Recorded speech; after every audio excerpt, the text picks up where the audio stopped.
Okay जी बस थोड़ा सा लेक्चर है छोटा सा वो कंप्लीट करेंगे हम लोग।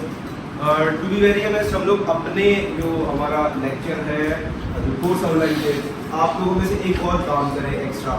तो जिनसे तो सीआर में काम करते हैं आपको जस्टिफाई भी करते हैं आपके नंबर्स को कि एक तो रिसोर्सेज यूज हो रहे हैं। आपने कोर्स आउटलाइन अपने पास रखी है पूरा सेमेस्टर, ठीक है, and you are suppose to tell whole class in every week जब हमारा वीक स्टार्ट होता है हम लोग कहाँ पे, ताकि हम लोग कोर्स आउटलाइन के अकॉर्डिंगली भी चलते हैं, right.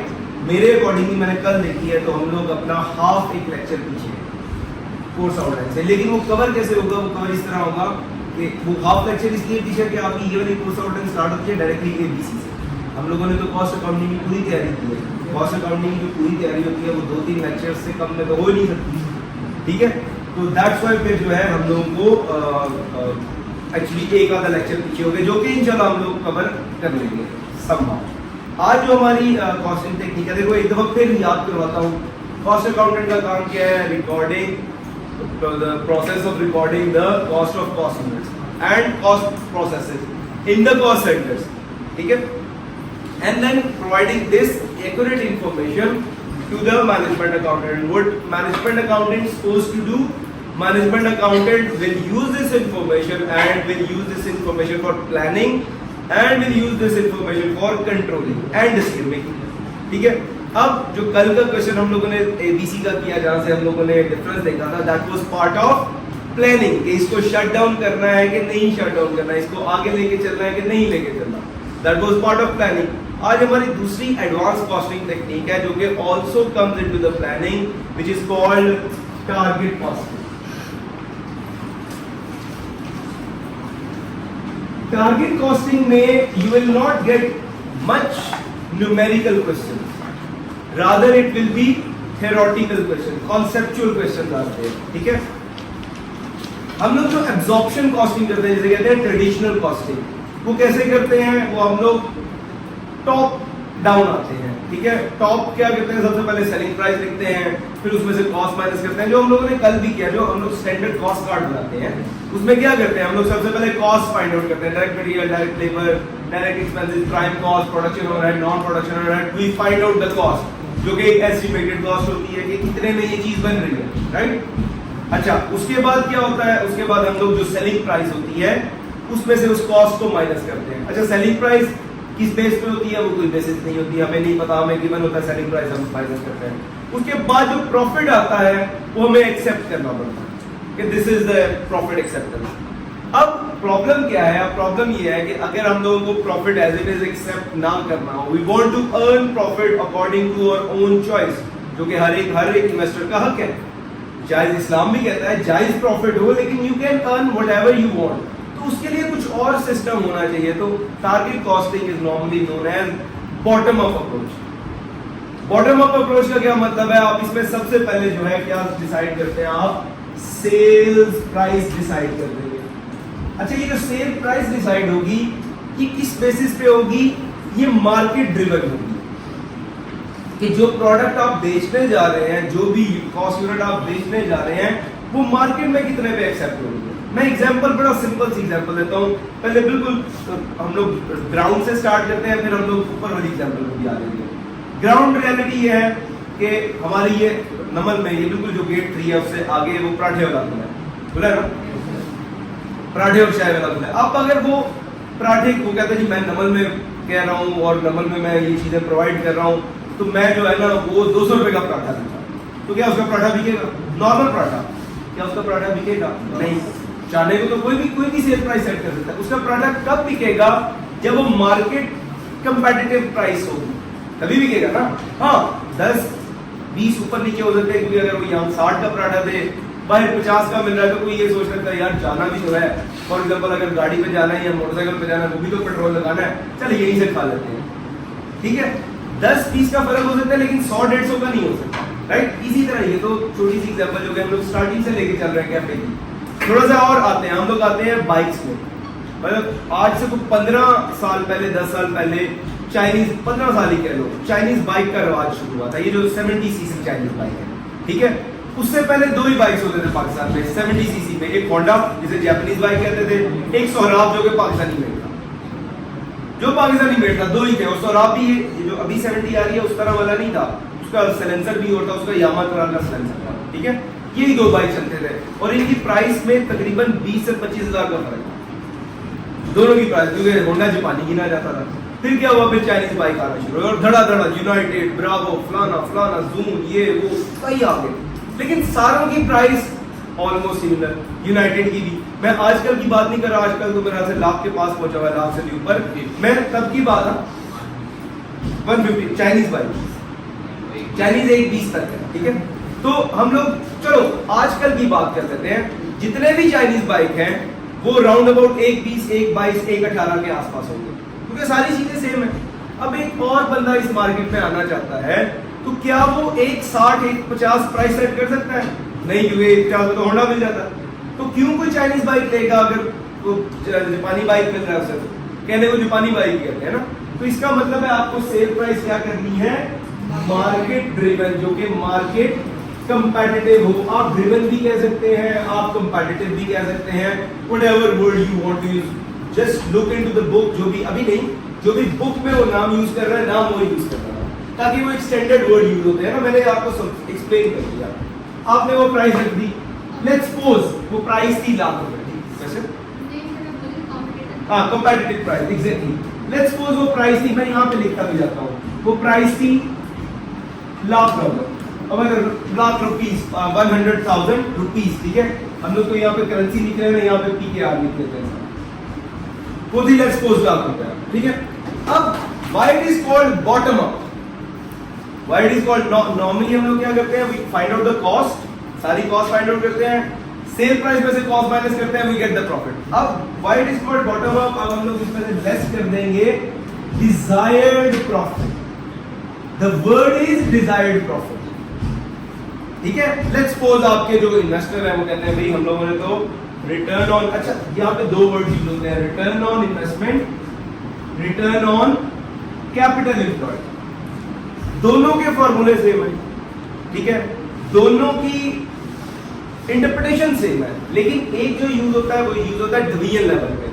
ROI is normally use for division level, ROC is use for whole company wide, ठीक है, whole business wide. For example, अगर एग्जांपल छोटी सी एग्जांपल दें, हमारे नमल में लेट्स से हम लोग कहते हैं 4 फैकल्टी है, faculty of management sciences, faculty of social sciences, faculty of engineering और फैकल्टी ऑफ एक और कोई सी भी है, लैंग्वेजेस है, ठीक है। अब अगर फैकल्टी वाइज हम लोग रिटर्न ऑन इन्वेस्टमेंट निकाल रहे हैं तो वो रिटर्न ऑन इन्वेस्टमेंट कहलाएगी, फॉर्मूला वही होगा, रिटर्न डिवाइड बाय इन्वेस्टमेंट, ठीक है। अगर वही हम लोग जो है वो पूरी नमल वाइड निकाल रहे हैं तो रिटर्न ऑन कैपिटल एम्प्लॉयड होगा, फॉर्मूला वही होगा, रिटर्न डिवाइड बाय इन्वेस्टमेंट। उस इन्वेस्टमेंट को हम लोग कह देंगे कैपिटल एम्प्लॉयड। हाँ, ये जरूर होगा कि जो रिटर्न है, रिटर्न ऑन इन्वेस्टमेंट में और रिटर्न ऑन कैपिटल एम्प्लॉयड में, कुछ रिटर्न में वो चीजें माइनस होके आई होंगी जो रिटर्न ऑन कैपिटल एम्प्लॉयड है, जो कि अनकंट्रोलेबल होती है, या कंट्रोलेबल नहीं, जो कि कॉमन होती है at company wide. For example let's suppose कर रहे हैं ये पूरी यूनिवर्सिटी का एक हेड ऑफिस है। अब वो हेड ऑफिस तो चारों फैकल्टीज का है, क्या उसकी कॉस्ट जो है वो FMS के कंट्रोल में है? वहां जो कॉस्ट लग रही है क्या वो FMS के कंट्रोल में है? क्या वो फैकल्टी ऑफ लैंग्वेज के कंट्रोल में है? क्या वो फैकल्टी ऑफ उसके कंट्रोल में नहीं है? तो अगर कॉस्ट किसी के कंट्रोल में नहीं है, किसी डिपार्टमेंट के, किसी डिवीजन के, तो उसके लिए उसको रिस्पॉन्सिबल भी नहीं होना चाहिए। ये हमारा इस्लाम भी कहता है। इस्लाम 7 साल तक बच्चे को नमाज की छूट देता है, फिर 10 साल तक तलकीन करता है, फिर कहता है उसके बाद जो है मार के नहीं पढ़ाओ, राइट? क्योंकि 7 साल तक बच्चे के कंट्रोल में ही नहीं है कि वो प्रॉपर नमाजें अदा कर सके। तो this is where everything is, जो हमारे इस्लाम से ही उन्होंने की हुई है, लेकिन उन्होंने किताबों में लिख दी, राइट डाउन कर ली, वो उनका लिटरेचर बन गया। तो वो कहता है कोई भी रिटर्न ऑन इन्वेस्टमेंट जब कैलकुलेट करनी है ना, तो कोई भी एक्सपेंस ऐसा नहीं होना चाहिए जो कि कंट्रोलेबल था। इंशाल्लाह जब रोज़े आहरत होगा, आहरत में भी हम लोग उस चीज के रिस्पॉन्सिबल नहीं होंगे जो हमारे कंट्रोल में नहीं है। लेकिन ये नहीं कह सकते जानबूझ के भी आंखें बंद कर लेती ये चीज हमारे कंट्रोल में नहीं, ये तो फिर आपका और अल्लाह का मामला है ना। स्टिल वहां पे भी आपको उस पे नहीं पकड़ा जाएगा जो चीजें आपके कंट्रोल में थी। फॉर एग्जांपल हम लोग सूद की बड़ी बात करते हैं ना, सूद बुरा है, ये सूद तो हराम है, लेकिन लोग कहते हैं, अक्सर लोग ये बड़ा सामने दे देते हैं जी, आर्गुमेंट देते हैं, भाई क्या करें, आपकी तो इकोनॉमी सूद पे चल रही है, तो आप तो जिस इकोनॉमी, क्या इकोनॉमी से बाहर निकल नहीं, आप इकोनॉमी से बाहर निकल नहीं सकते, ठीक है, because you are part of system. Islam ने भी तो कहा है, सबसे पहले कुरान पाक, फिर अहादीस, फिर फिक़ह आता है, इवन फिर आपकी जो कंट्री के लॉ है वो भी अबाइड करने, तो आप you can not go beyond it and you don't have the ability to change the system. तो आपका उस पे तो कंट्रोल नहीं है, बट आपका अपने मैटर्स पे तो कंट्रोल है। आप सेविंग्स अकाउंट ना करो, आप सूद ना खाओ, आप सूदी कारोबार ना करो, तो ये तो कंट्रोल है ना। तो जो वही वहां से निकला हुआ है कि जो चीजें आपके कंट्रोल में नहीं है उसके एक्सपेंस यहाँ पे नहीं लाएंगे, जबकि वो चीजें रिटर्न ऑन कैपिटल एम्प्लॉयड में आई होंगी, क्योंकि जब आप पूरी कंपनी वाइड कर रहे हैं तो चीजें कंट्रोल में, ठीक है। तो क्या होगा, आप इन्वेस्टर से पूछेंगे हाँ भाई कितना रिटर्न ऑन कैपिटल एम्प्लॉयड, तो सिंपल सी बात होती है, कहते हैं अच्छा यार हर 1 लाख रुपए के ऊपर हमें 10% चाहिए, तो वो क्या करेंगे, यहाँ पे कोई डॉलर अमाउंट आ जाएगी। लेट्स सपोज हम लोग कह रहे हैं 10%, कुछ भी हो सकता है, 20%, 15%, जो उनकी रिक्वायरमेंट है, तो हमारे पास 10,000 जो है वो आ गया प्रॉफिट।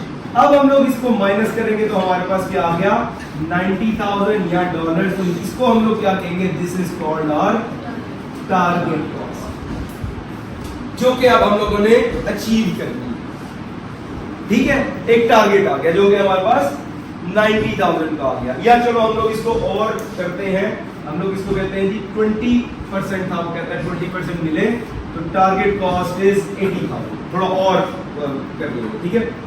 अब क्या होगा, अब ये तो है टारगेट कॉस्ट, एक होगी आपकी एस्टिमेटेड कॉस्ट। एस्टिमेटेड कॉस्ट क्या होगी, जो कि कॉस्ट कार्ड से आती है आपके पास, कि हम लोग अगर मोटरसाइकिल मैन्युफैक्चर करते हैं या असेंबल भी करते हैं तो कौन कौन से पार्ट लगेंगे, direct material, direct expenses, direct labour, production overhead, non production, सारा कुछ मिला के क्या टोटल कॉस्ट आएगी, तो वो हमारी होगी क्या, एस्टिमेटेड कॉस्ट,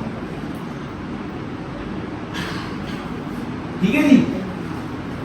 अब इन दोनों में डिफरेंस होगा,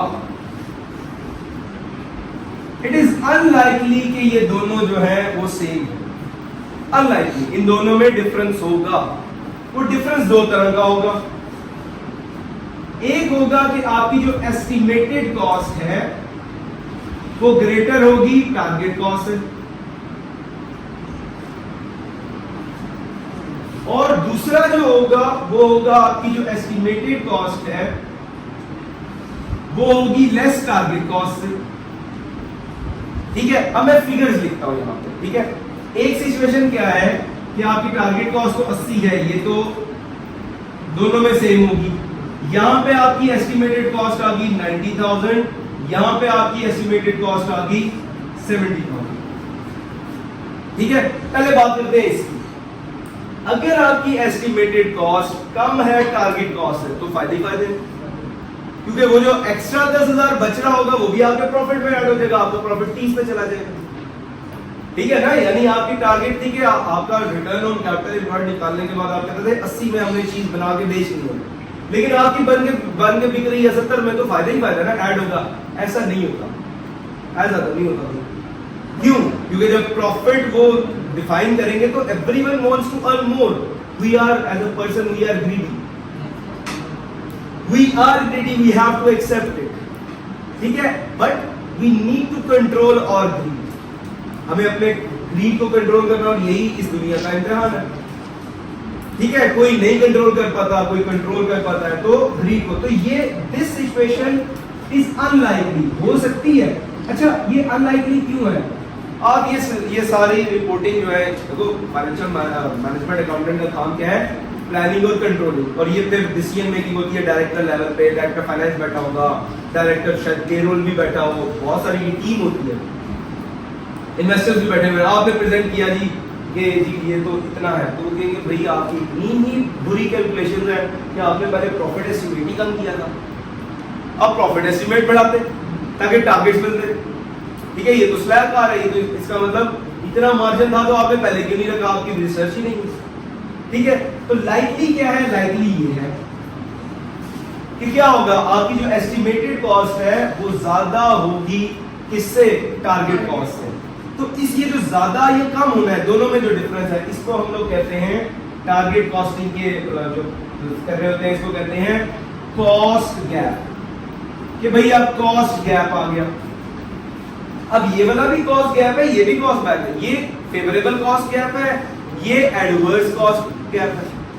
अब करना क्या है भाई, नो ऑप्शन अवेलेबल इस वाले केस में, आप क्या करो, रिड्यूस करो कॉस्ट गैप को। अगर कॉस्ट गैप आ गया, अच्छा नॉर्मली जब हम लोग बात करते हैं ना कॉस्ट गैप आ गया है, तो कॉस्ट गैप मींस कि ये वाला कॉस्ट गैप, ये वाला नहीं, क्योंकि नॉर्मली कॉस्ट गैप को रिड्यूस ही उस पर काम ही कब करना है जब ये वाला कॉस्ट गैप है ना, ये वाला तो फिर तो प्रॉब्लम ही नहीं है, ठीक है।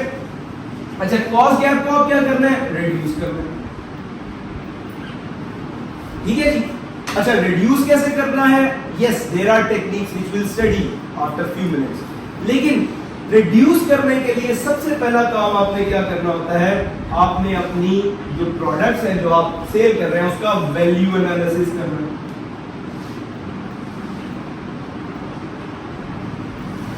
ठीक है जी, वैल्यू एनालिसिस करना है या वैल्यू इंजीनियरिंग करनी है। वैल्यू एनालिसिस क्या है या वैल्यू इंजीनियरिंग क्या है, दोनों में फर्क सिर्फ ये है, ये न्यू प्रोडक्ट के लिए जो अभी लॉन्च होनी है, ये एग्जिस्टिंग के लिए है कि जो ऑलरेडी लॉन्च कर चुके हैं। लेकिन दोनों में ये इंजीनियरिंग आ गई, ये एनालिसिस आ गया, दोनों में ये जो वैल्यू एनालिसिस ओवरऑल है, ये करते क्यों है, आपने देखना है आपकी जो प्रोडक्ट है, जो आपकी कॉस्ट यूनिट है, वो यूज कौन कर रहा है, उसके यूजर्स कौन से हैं। उसके यूजर्स दो तरह के होंगे, या वो होंगे यूटिलिटी यूजर्स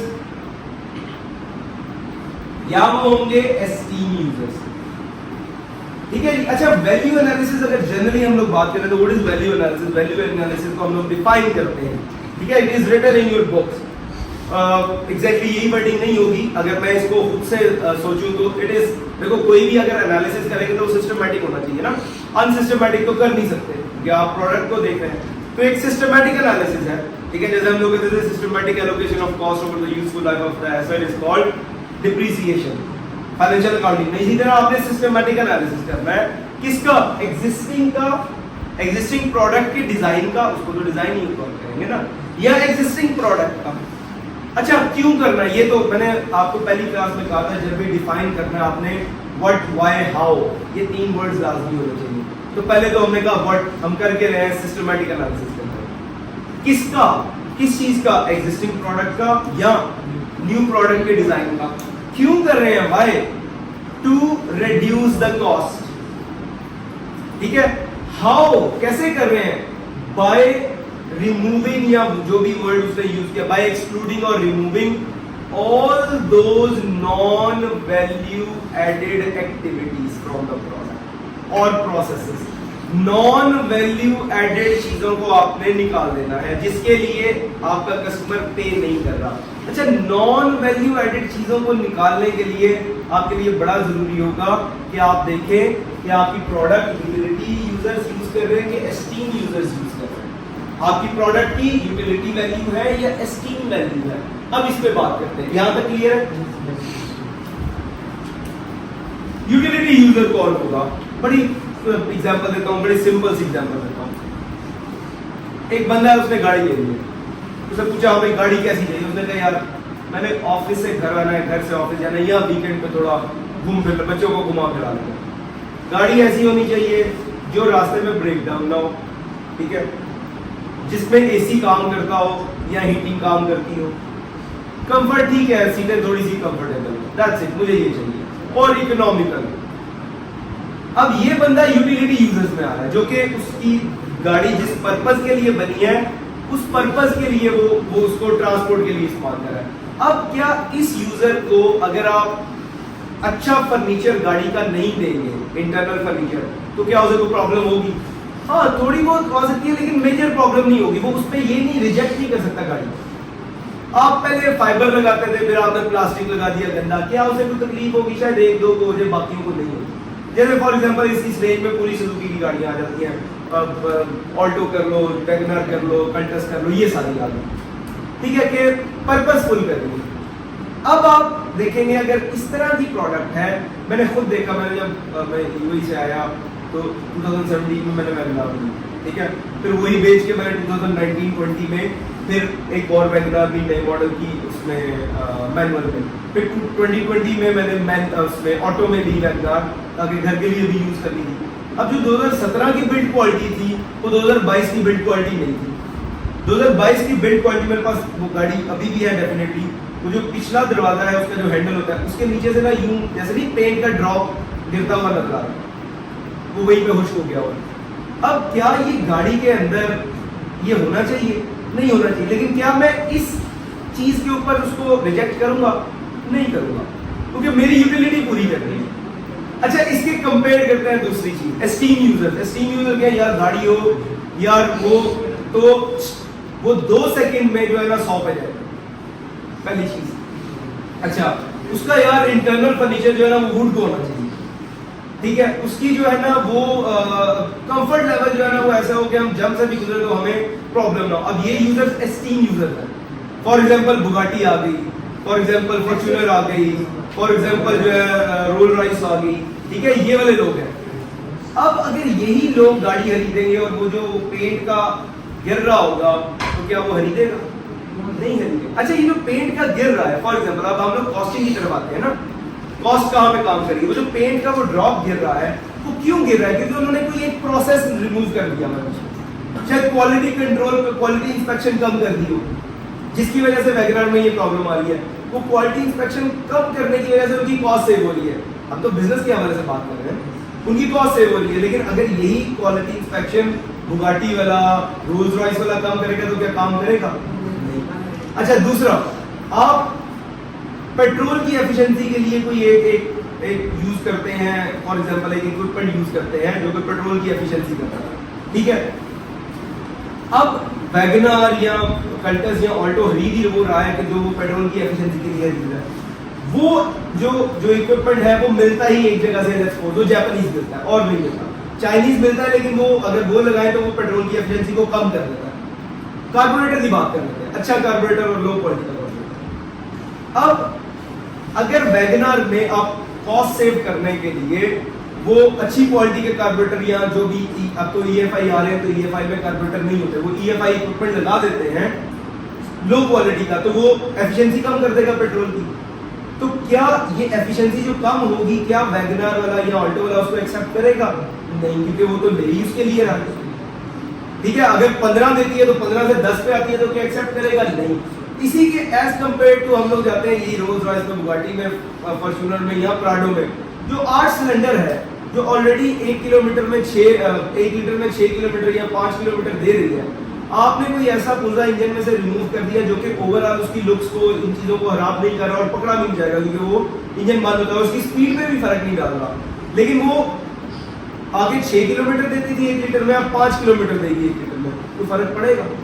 बुगाटी वाले, रोल्स रॉयस वाले को कोई फर्क नहीं पड़ेगा, ठीक है। तो this is where the same kind of things becomes non-value added activity for someone or is not non-value added activity for someone. मैं अक्सर एग्जांपल ये इसकी मार्कर ही देता हूँ। मुझे एक बात बताओ, how many of people इस मार्कर को रीफिल करते होंगे? ये हो जाती है, इससे इंक डल जाती है, कितने करते होंगे 100 में से? नहीं, 20 से भी कम। यूनिवर्सिटीज में मैंने कभी इसको रीफिल होते नहीं देखा। यूनिवर्सिटी और स्कूल और कॉलेज में, अगर स्कूल की बात करें तो बहुत सारे स्कूलों में स्टिल चॉक चल रहा है, और जो प्राइवेट अच्छे स्कूल है वहां पे स्मार्ट बोर्ड भी आ गए होंगे, तो वहां पे मार्कर ऐसा यूज नहीं होते, ठीक है। और अगर यूज होते हैं तो वो एक ही मार्कर को कितना को यूज करते हो। अब सुनना, ये जो कैप उन्होंने अलहदा बनाया रिमूव करने के लिए और लगाने के लिए, ये इसी पर्पज के लिए बनाया। अब यूनिवर्सिटीज में अगर हम लोग अपनी यूनिवर्सिटी की बात करें, अपने डिपार्टमेंट की बात करें, तो कम से कम 1000 मार्कर तो महीने की यूज होती है डिपार्टमेंट में। कितने डिपार्टमेंट हैं, कितनी फैकल्टीज हैं, कितनी एक मंथ की मार्कर्स यूज होती होंगी, और कितनी साल की एक यूनिवर्सिटी में मार्कर्स यूज होती होंगी, राइट। इसी तरह ये एक यूनिवर्सिटी है, इस्लामाबाद में कितनी यूनिवर्सिटी है? 10% लोग करते होंगे, मान गए। लेट्स सपोज वो ये प्रोसेस के लिए उन्हें पहले ये वाला हानि बनाना पड़ता है, ठीक है, फिर उसको ये कैप अलहदा बनाना पड़ता है, लगाना पड़ता है, तो कॉस्ट है ना। अगर इसको रिमूव करके इसको सीधा कर देते हैं तो कॉस्ट में फर्क पड़ेगा, डेफिनेटली पड़ेगा। लेकिन क्या यूजर ऑफ दिस मार्कर के लिए ये वाली चीज वैल्यू एडेड एक्टिविटी है या नहीं है? नहीं है, मेजॉरिटी के लिए नहीं है। तो अगर इसको रिमूव करके वो सीधा करके कॉस्ट सेव कर लेते हैं तो this will be huge saving for them. अब सवाल आता है क्यों नहीं करते? क्योंकि ये काम है मैनेजमेंट अकाउंटेंट का। From the given resources they bring up the money, a lot of money which will give life to the company, right? ये छोटी सी एग्जांपल। अब देखो ये निकला हुआ है, इसके ऊपर क्या मसाला लगता होगा ना? मसाला तो प्लास्टिक लगा हुआ है ना। अगर ये रिमूव हो जाएगा तो क्या होगा? सिर्फ ये इसके लिए ना कि खोल रहा है, तो वो तो यहां से भी खोल लेते हैं। तो जब मैं तो ये इस तरह पकड़ा ना, जब पूरा पकड़ा जाएगा तो ये ना भी होगा तो खुल जाएगा। तो रोल डाउन तो अक्सर हम लोग यूं रख देते हैं, ठीक है? देखो द थिंग इज, मैं जो आपको कराने की कोशिश कर रहा हूँ, क्या ये वैल्यू एडेड है? क्या यहाँ पे ये जो गोल्ड डिजाइन है क्या वैल्यू एडेड? मैं एग्जांपल्स दे रहा हूँ, शायद ना हो, हम डिजाइनर्स नहीं है, हम इंजीनियर्स नहीं है, लेकिन क्या इसके डिजाइन में फर्क ला के पैसों की बचत हो सकती है? यस। मैं यूएई में था ना, तो एक कंपनी थी, वहां पे ये डॉलर भी चलती थी, लेकिन वहां पे और मार्केट चलते थे उनके ना। ये अच्छा, एक और ये प्रिंट होते थे, ये ऐसे ये प्रिंट है ना, ये थे। कुछ 1-2 साल के बाद उन्होंने ये प्रिंट खत्म करके रैप कर दिया। वो रैप आता था, जैसे नहीं प्लास्टिक रैप हुआ था, वो उतर भी जाता था, जैसे बोतलों के ऊपर रैप हुआ, वो रैप कर दिया। अब इसकी कॉस्ट, ये प्रिंट करने की और रैप करने की कॉस्ट में फर्क है। रैप सस्ता है, प्रिंट महंगा है। यहां से देख सेव करना यार 2 पैसे भी बचे हो ना, फॉर अस 2 पैसेस आर नथिंग। लेकिन मैं अगर हम लोग हिसाब लगाएं 1000 मार्कर हमारे डिपार्टमेंट में, 3 डिपार्टमेंट हमारी एफएमएस में है, 3000, कुछ नहीं हम लोग 20,000 मार्कर भी महीने के इस यूनिवर्सिटी के लगाए तो साल के बनते हैं 2,40,000 इस यूनिवर्सिटी में। और think about the universities in the Pakistan, right? तो हम लोग है क्या है, मार्कर हम खत्म कर दिया फायदे थे। तो this is how the cost savings can work. लेकिन क्या है, यूटिलिटी और स्टीम यूजर्स, ठीक है? ये तो थी ओवरऑल चीजें। अब थोड़ा सा इसको रीड आउट कर लेते हैं कि क्या क्या है। आप 2 बंदे जिनके पास बुक हो, आप फिर बाकी किसे पढ़ेंगे?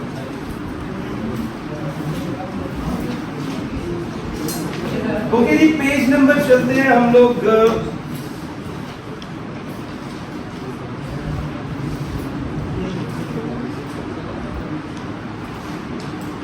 जी, बुक का पेज नंबर हमारे पास है 36।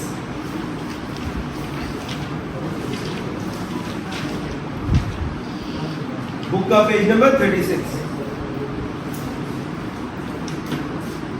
Everyone is there? Let's read it. क्या कहता है target costing? Target costing involve setting a target cost by subtracting a desired profit from competitive market price. Is this 3 words which we used while we were doing this? Competitive market price, market driven, desired profit and then target cost. ठीक है, वो writing में आ गया तो वो जरा different हो गया। कहते हैं real world users include Sony, Toyota and Swiss watch makers, Swatch, and ये सारे जो है बड़े बड़े ये टारगेट कॉस्टिंग यूज करते हैं। In effect, it is opposite of conventional cost plus pricing. Cost plus pricing क्या होती है कि आप cost find out कर लेते हैं, उसमें profit add करते हैं तो आपका जो है वो बन जाता है सेल प्राइस बन जाती है। अगर आपको याद हो कॉस्ट कार्ड की जो हम लोगों ने प्रैक्टिस की थी, उसमें कॉस्ट फाइंड आउट करके प्रॉफिट ऐड किया था, that is cost plus pricing. This is top down approach, this is जो हम लोग कर रहे हैं, this is bottom up approach. ठीक है, आगे उसने एग्जांपल दिया वही जो हम लोगों ने की है वो हम लोग नहीं करेंगे। एक 6 स्टेप्स उसने दिए हैं, 5 स्टेप्स पढ़ लेते हैं 5 स्टेप्स। ठीक है, स्टेप 1 में कहता है a target price is set based on the customer perceived value of the product. This will therefore be market based price. Yes, we did it. The market based price सबसे पहले। Then the required target operating profit per unit is then calculated. This may be based on either return on sales or return on investment. We discussed this thing कि हम लोग profit calculate कर लेंगे। ठीक है, then third step, the target cost is derived by subtracting the target profit from target price. Yes, we did it. हम लोगों ने टारगेट जो है प्राइस में से टारगेट प्रॉफिट को माइनस किया तो we get the target cost. Then fourth step में वो कहता है cost gap is calculated. Yes, we calculated cost gap, कैसे एस्टिमेटेड और टारगेट कॉस्ट का लेके। If there is a cost gap, attempts will be made to close the gap. Techniques such as value engineering, ठीक है, which looks at every aspect of the value chain business function with an objective of reducing cost while satisfying a customer needs. Non value added activity को remove करना है, value added activity को remove नहीं करना, और customer satisfaction should be there. And last पे आ गया negotiating with customer may take place before deciding whether to go ahead with the project or not. तो whether to go ahead with the project or not means this is planning stage। तो ये second planning stage की भी हमारे पास आ गई। अब वो कहता है कॉस्ट गैप को रिड्यूस कैसे करना है, वो वैल्यू एनालिसिस आगे बता रहा है कि वैल्यू एनालिसिस है। अच्छा, क्वेश्चंस क्या क्या हो सकते हैं जब आपने वैल्यू एनालिसिस करना है या कॉस्ट गैप को कम करना है। पहला, can any material be eliminated? ये जो मैं आपको एग्जांपल दे रहा था, क्या ये एलिमिनेट कर सकते हैं ये पीस? ठीक है, नहीं, यस नहीं, आपने अल्टीमेटली डिसाइड करना है। अब मैं यहाँ पे फाइनलाइज कुछ नहीं कर रहा, ठीक है, this will be the situation based. अच्छा, next, can a cheaper material be substituted without affecting quality? मैंने लास्ट टाइम भी कहा था, आप देखें चाइनीज प्रोडक्ट को, आप चाइना का वो हेयर ड्रायर उठा लें, आप चाइना का जो है वो टोस्टर उठा लें, दोनों में हीटिंग एलिमेंट सेम होगा, ठीक है। वो सब्स्टिट्यूट कर रहे हैं एक ही किस्म के उसको, ताकि मिनिमाइज तो इकोनॉमीज ऑफ स्केल अचीव की जाए, fix cost per unit minimize हो, उस बेसिस पे आप जो है वो कॉस्ट मिनिमाइज कर रहे हैं। Can labor saving be made without compromising quality? For examples, by using lower skilled laborers. Can productivity be improved? For example, by improving motivation. Can production volume be increased to achieve economies of scale? ये सारे questions हैं, ठीक है, 2-3 और हैं, you can read it by yourself. Quality को compromise तो नहीं करना ना, आपने जो वैल्यू इंजीनियरिंग और वैल्यू एनालिसिस का पर्पस ही है कि क्वालिटी ना जो है वो। अच्छा, क्वालिटी अब अगेन क्वालिटी डिपेंड करेगी कि आपका यूटिलिटी वैल्यू यूजर है कि एस्टीम यूजर है, क्योंकि एस्टीम यूजर के लिए क्वालिटी कुछ और है, यूटिलिटी के लिए क्वालिटी कुछ और है। टारगेट, अच्छा, इसके अलावा और क्या होता है जी? Target cost in service organisation, you can read it by yourself. और यहाँ पे हमारा जो है, अच्छा, आपने 2 चीजें पढ़नी है खुद से, जो आपको घर का काम है। Target costing in service organisation and problems with target costing in service industry. ये 4 है। देखो, सर्विस इंडस्ट्री और जो मैन्युफैक्चरिंग इंडस्ट्री है ना, वो डिस्टिंग्विश कैसे होती है कि जो सर्विस इंडस्ट्री है ना, उसमें शिप होता है। सर्विस कॉस्टिंग क्या है? सर्विस कॉस्टिंग में शिप होता है। शिप का क्या मतलब है? शिप आर बेसिकली 4 वर्ड्स, ये निमोनिक है, ठीक है, ये निमोनिक है। यहाँ आपकी बुक में लिखा हुआ है, I stands for intangibility, मैं अभी एक्सप्लेन करता हूँ इसको। P stands for perishability, H stands for heterogeneity और S stands for no transfer of ownership। मतलब सर्विस जो है, S means service can not be transfer. Example लेते हैं जी हम लोग, ये बुक ले लो, एग्जाम्पल लेते हैं हम लोग एक हेयर ड्रेसर की। हेयर ड्रेसर, अच्छा, जब भी आपने डिसाइड करना हो whether that is services concern or that is manufacturing concern or trading concern, आप देखेंगे क्या ये शिप अवेलेबल है वहां पे। अच्छा, हम एग्जांपल लेते हैं, हम कहते हैं, देखते हैं हेयर ड्रेसर जो है उसमें क्या है जो है। अच्छा, इसको सेपरेबिलिटी भी कहते हैं, सेपरेबिलिटी भी कहते हैं। हेयर ड्रेसर की एक जो शॉप है, क्या जो हर क्लाइंट आएगा हेयर ड्रेसर के पास, क्या सेम किस्म की वो सर्विसेज प्रोवाइड करेगा? नहीं। लड़के जाएंगे, अच्छा, लड़के जाएंगे तो शायद एक वो जो गांवों में होते हैं ना, वो जो नाई, सॉरी टू वर्ड से दिस वर्ड, नाई, वो जो बाहर दरख्त के नीचे बैठे होते हैं, उस तरह यूं हम रगड़े होते हैं, उन्हें एक ही किस्म की कटिंग आती है, लेकिन स्टिल सर्विसेज सेपरेट, हर एक का सर अलग है, किसी का छोटा है, किसी का बड़ा है, किसी की कलम बड़ी है, किसी की कलम छोटी है, सेपरेबिलिटी, ठीक है। लड़कियां पार्लर जाए तो हर एक ने अपने हिसाब से काम करवाना होता है, काम एक ही है सारों का, थ्रेडिंग ही करवानी है। मुंह तो डिफरेंट है ना, मुंह के साइज डिफरेंट है ना, स्किन टाइप डिफरेंट है ना, ठीक है। तो सेपरेबिलिटी। अच्छा, हेट्रोजेनिटी, हेट्रोजेनिटी क्या है कि अगेन हर यही उसमें आता है कि every service will be different from other service. Intangibility, आप क्या उसे ये कह सकते हैं हेयर ड्रेसर को, यार इस महीने तो आ गया हूँ, अगले महीने टाइम नहीं होगा, यूं करो 2 कटिंग पैक कर दो, नहीं कह सकते ना। लेकिन आप जब यही चीज कोई खाने के लिए जाते हैं, कोई चीज लेने के लिए जाते हैं, होटल में जाते हैं, तो उसे कहते हैं यार 1 प्लेट पैक कर देना, वो टेंजिबल होती है, ये इंटेंजिबल होती है। दो सर्विस में, सर्विस कॉस्टिंग में भी हेयर ड्रेसर कैंची तो यूज कर रहा होगा, कंघी तो यूज कर रहा होगा और इक्विपमेंट तो यूज कर रहा होगा, लेकिन सवाल ये है कि क्या आप में से किसी को ये सारी चीजें दे दी जाए तो क्या आप वो सर्विसेज परफॉर्म कर लोगे? हाँ, परफॉर्म तो कर लोगे, लेकिन बेड़ा गर्क कर लोगे। तो जब हम लोग कहते हैं सर्विसेज परफॉर्म कर लोगे, इट मींस कि सर्विसेज परफॉर्म कर लोगे। Even we are the teachers, हम लोग ये बोर्ड और मार्कर यूज करते हैं, दीज आर टेंजिबल, बट क्या बोर्ड और मार्कर हो तो ये सर्विसेज प्रोवाइड हो सकती हैं? नो। तो जो मेजर पार्ट है वो इंटेंजिबल है। और लास्ट में आ गया पेरिशेबिलिटी। पेरिशेबिलिटी में भी यही आता है जो मैंने फॉर एग्जांपल दिया ना आपको, वो फिर डिफरेंशिएट कर लेगा। पेरिशेबिलिटी में क्या है कि आप स्टोर नहीं कर सकते सर्विस को, ये नहीं कह सकते यार दो जो है ना वो पैक कर देना, 2 hair cutting, 2 threading services pack कर दो, ठीक है, मैं घर जाके अगले 2 महीनों में यूज कर लूंगा या कर लूंगा। लड़के भी कराते हैं, मैं अक्सर हेयर कटिंग कराने जाता हूँ, मुझे एक दोस्त कहा यार तुम जब हेयर कटिंग कराते हैं इतनी छोटी छोटी क्यों कराता है? मैं कहा यार 2 महीने में करना, क्योंकि उधर जाके बैठना, आधा घंटा इंतजार करना, ये टायरिंग होता है। तो 2 महीने गुजर जाए, फिर 2 महीने में बाल बड़े होंगे तो वो कहता है नहीं कॉस्ट सेविंग करता। मैं कहता नहीं यार इसमें क्या कॉस्ट सेविंग होगी, 350-400 वो लेता है हेयर ड्रेसर, तो इसमें क्या सेविंग होगी? लेकिन होता क्या है, क्यों इंतजार करना पड़ता है? वो घुसे ना तो 4-5 तो कुर्सियों पे बैठे होते हैं, पता नहीं क्या मुंह पे चिकन लगा के आराम से उनसे बैठे होते हैं, जो भी आई डोंट नो, वो चिट्टा सफेद लगाया होता है। अच्छा, मैं इसको आज का लेक्चर जो है खत्म करते हैं, इसको बंद करते हैं।